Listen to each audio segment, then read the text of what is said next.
Hi, I'm Chap Bettis, author of The Disciple Making Parent, and this is my audio blog, where I read some of my blog posts in audio format for your convenience.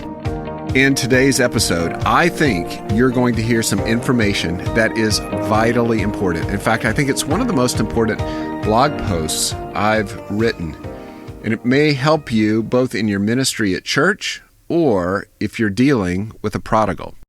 The title is Emotional Blackmail and Self-Absorption, and it's a long post, so we'll be doing it in two parts. Well, John Piper's observation was the first I found that named and articulated a problem that I had seen often. Whether in marriage, leadership teams, or other places where Christians come in conflict, something was often off, but I couldn't describe it until I read these words by Piper. He calls it emotional blackmail. Ray Ortlund includes Piper's quotation in his book, The Gospel, How the Church Portrays the Beauty of Christ. Here's the quotation from John Piper. I have seen so much emotional blackmail in my ministry, I am jealous to warn against it. Emotional blackmail happens when a person equates his or her emotional pain with another person's failure to love. But they aren't the same. A person may love well, and the beloved still feel hurt, and use the hurt to blackmail the lover into admitting guilt he or she does not have. Emotional blackmail says, if I feel hurt by you, you are guilty. There's no defense. The hurt person has become God. His emotion has become judge and jury. Truth doesn't matter. All that matters is the sovereign suffering of the aggrieved. It's above question. This emotional device is a great evil, and I've seen it often in my 3 decades of ministry, and I'm eager to defend people who are being wrongly indicted by it. Well, read that passage again slowly or re-listen to this recording of it. Absorb every word. It's solid gold from a wise pastor. I, too, have seen emotional blackmail often in my 3 decades of ministry. It was present in the early day of our church plant and 25 years later. It was present in visitors, individual believers, marriages, and even in leadership. In that moment, logic and truth have fled. The suffering is paramount, and the leader, or Christianity, has been judged guilty. There's no discussion about whether the hurting person had correct expectations, perceptions, or even contributed to the situation. All the accused can do is be quiet, apologize, and give in to the hurting.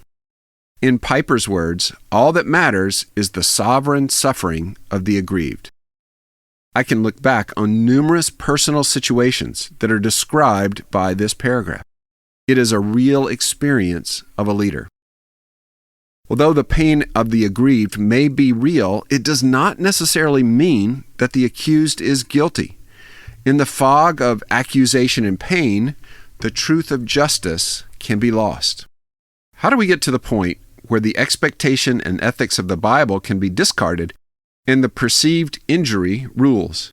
What causes two people who might say that they're following Jesus and the Bible to misunderstand each other so much?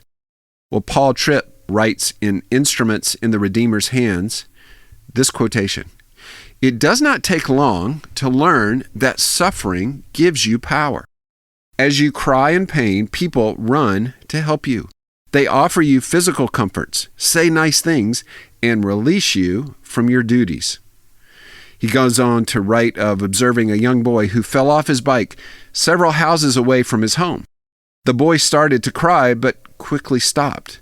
He picked up his bike, walked in silence to his house, and then, when he had stepped on his porch, he began to wail in pain. Clearly, he had concluded that crying half a block from home was a waste of tears. See, current or past suffering gives the hurting person power. Christians will run to help, make time in their schedule, and release that person from expectations that everyone else has. Now, truly hurting people do need time in a spiritual hospital.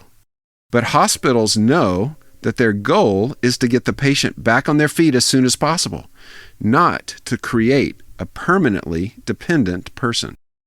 Well, that's part one of this very important blog post, Emotional Blackmail and Self-Absorption. We'll post part two next. Thank you for listening to the Disciple Making Parent audio blog. This ministry is equipping families to stand strong against the rising antagonism to the gospel. After all, what's more important to us than the souls of our children or grandchildren? But we can only do this because of people like you who support the ministry through monthly or special gifts.